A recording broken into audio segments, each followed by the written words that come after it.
Hello दोस्तों, कैसे हो सभी। आई होप सभी अच्छे होंगे। तो दोस्तों, आज मैं आपके सामने जिस टॉपिक को लेकर उपस्थित हुआ हूँ वो है detail centralize notice CN 8/2025। Government of India, ministry of railway recruitment board के द्वारा जारी की गई vacancy various post of isolated category. तो दोस्तों, आइसोलेटेड कैटेगरी में क्या रहता है, इसमें कुछ ऐसी कैटेगरी होती है जो काफ़ी आइसोलेटेड रहती है, यानी कि CLA और अदर कैटेगरी जो कि काफ़ी सेंसिटिव पोस्ट भी मानी जाती है। तो दोस्तों, ये हायर लेवल की पोस्ट रहती है ग्रुप C की, यानी कि ये सुपरवाइज़र लेवल की पोस्टें रहती है। तो दोस्तों, आप अपनी स्क्रीन पे देख पा रहे होंगे जो टेबल ऑफ कंटेंट है, इसके अंदर पेज नंबर और इम्पोर्टेंट इंस्ट्रक्शन, इम्पोर्टेंट डेट और कंटेंट दे रखा है। तो आप क्विक जिस पेज पे आपको कोई इन्फॉर्मेशन चाहिए उसको देख के आप देख सकते हो। तो दोस्तों, इसमें सारा कुछ क्राइटेरिया दे रखा है, जैसे कि एज रिलैक्सेशन, कौन कौन सी कैटेगरी के लिए कितनी कितनी रिलैक्सेशन रहेगी, तो इसके बारे में जानकारी दे रखी है पेज नंबर 9 पे। एज लिमिट जो है 9 पे दे रखी है। वैकेंसी के रिगार्डिंग जो है 8 पेज नंबर 8 पे। और रिजर्वेशन फंड अदर इंस्ट्रक्शन जो है सारा कुछ पेज नंबर आपको देख पा रहे होंगे। तो दोस्तों, आइए ब्रीफ में कुछ आपको जानकारी में देता हूँ। तो दोस्तों, ये जो नोटिस इशू हुआ था वो हुआ था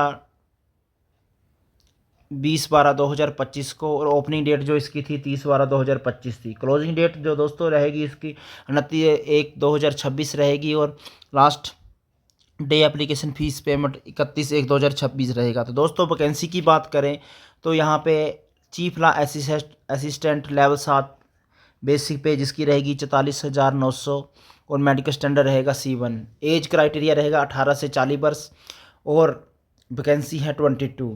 पब्लिक प्रोसिक्यूटर इसकी 7 वैकेंसी है, ये भी लेवल 7 44,900 बेसिक पे रहेगी। Junior translator in Hindi, senior public inspector level 6 की पोस्ट रहेगी। Staff and welfare inspector level 6 जिसकी बेसिक पे 35,400 रहेगी, और 18 से 33 एज रहेगी, और टोटल वैकेंसी जो है 24 है। साइंटिफिक असिस्टेंट ट्रेनिंग, इसके लिए भी लेवल 6 की वैकेंसी रहेगी। Scientific supervisor agronomics and the training, ये इसकी लेवल 7 44,900 रहेगी, पर बेसिक जो है 44,900 के साथ साथ इसका मेडिकल स्टैंडर्ड भी थोड़ा हायर रहेगा, और एज क्राइटेरिया है 18 से 35 वर्ष। पोस्ट दोस्तों एक है टोटल। अगर कुल मिला के पोस्टों की बात करें तो 312 पोस्टें हैं। तो दोस्तों, काफ़ी अच्छा अपॉर्चुनिटी है सुपरवाइज़र लेवल पे डायरेक्ट अपॉइंट होने की। इसका ये क्राइटेरिया है कि आपको एग्ज़ाम पास करना पड़ेगा, एग्ज़ाम के साथ साथ आपको कुछ और डॉक्यूमेंट और प्रक्रिया में भी गुजरना पड़ेगा। उसके बाद अगर आपकी सिलेक्शन हो जाती है दोस्तों, तो काफ़ी अच्छी बेसिक पे के साथ आपकी रिक्रूटमेंट इनिशियल पे काफ़ी अच्छी रहेगी। और साथ के साथ आपको, जैसा कि आप न्यूज़पेपर वगैरह में सुन रहे होंगे कि 8th पे कमीशन भी लागू होने वाला है सेंट्रल गवर्नमेंट स्टेट गवर्नमेंट में। तो यदि पे कमीशन लागू हो जाता है तो ये बेसिक जो आप 44,900 देख रही है, हो सकता है ये 90,000 के आसपास हो। तो आप थोड़ी सी मेहनत करोगे तो काफ़ी कुछ हासिल कर सकते हो। तो आइए दोस्तों, अब आपको थोड़ा बेसिक लेके जाते हैं। मेडिकल स्टैंडर्ड क्या रहेगा, B1, C1 और C2। आप स्क्रीन पे देख पा रहे होंगे कि B1 में कैसा मेडिकल रहता है। ये B1 के लिए मेडिकल स्टैंडर्ड है। तो इसमें बताया गया है कि B1 के लिए जो मेडिकल स्टैंडर्ड रहेगा उसमें क्या क्या क्राइटेरिया रहेगा, इसमें क्या क्या आपको रहेगा, ये आप देख पा रहे होंगे। डिस्टेंस विजन 6/9, 6/12 विद और without glasses, power of the lenses not to exceed 4D।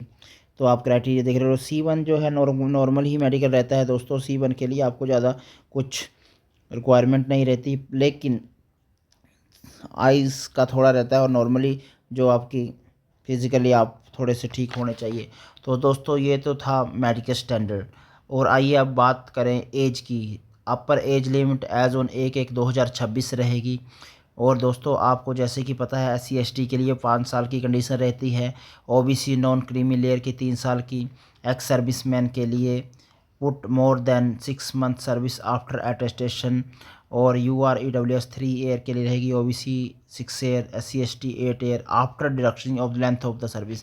तो इसमें दोस्तों ये रहता है कि एक्स सर्विस मैन के लिए UR के लिए 3 साल की कंडीशन रहती है, और जितनी उन्होंने सर्विस करी है उसको माइनस किया जाता है, उसके बाद उनकी एज कैलकुलेट की जाती है। तो आइए फ़ीस की बात करें दोस्तों। तो for all candidates except the fees concession category mentioned below serial number 2, out of these fees 500 and amount of 400 shall be refunded in due course, duly deducting bank charges on appearing in first stage of CBT। तो दोस्तों UR category के लिए और OBC category के लिए 500 की fees रहेगी, लेकिन अगर वो एग्ज़ाम में अपेयर होते हैं तो उनका 400 रुपये रिफ़ंडेबल होएगा फर्स्ट स्टेज में अपेयर होने के बाद। तो आइए दोस्तों, ये तो थी फीस और मेडिकल स्टैंडर्ड की। अब आए बात करें तो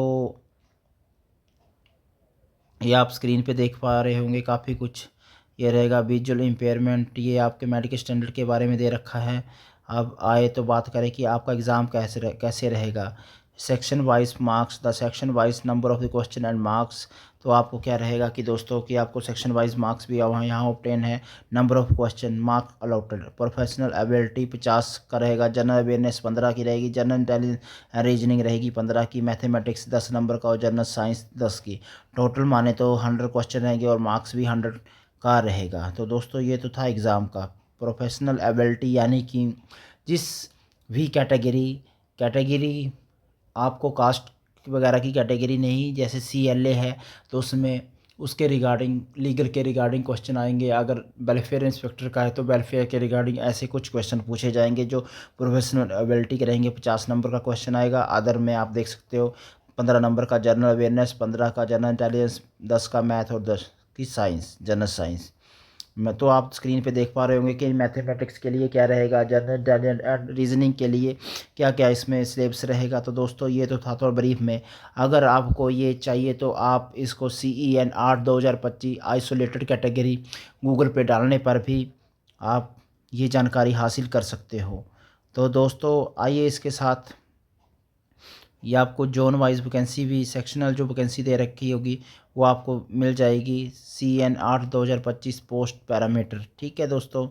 तो ये जो वैकेंसी रहती है दोस्तों जोन वाइज रहती है। आपको किसी कोई जोन के अंतर्गत आपको अपना एग्ज़ाम देना होगा, तो आप एग्ज़ाम देने से पहले कृपया प्रीवियस ईयर की कट ऑफ भी चेक कर लें, ताकि आपकी सिलेक्शन कुछ और सिक्योर हो जाए। यदि आप प्रॉपर कट ऑफ देखने के बाद फॉर्म फिल करते हो और वैकेंसी को देखते हुए, तो इससे आपका थोड़ा सा गैस ये रहता है कि आपकी सिलेक्शन आप अपने अकॉर्डिंग अपनी एवेलुएट करते हुए आपकी सिलेक्शन देख सकते हो। तो दोस्तों धन्यवाद आपको ये मेरी इस पूरी वीडियो को देखने के लिए। और जो साथी पहली बार मेरी इस वीडियो को देख रहे हैं, मेरे चैनल को लाइक सब्सक्राइब ज़रूर करें। धन्यवाद।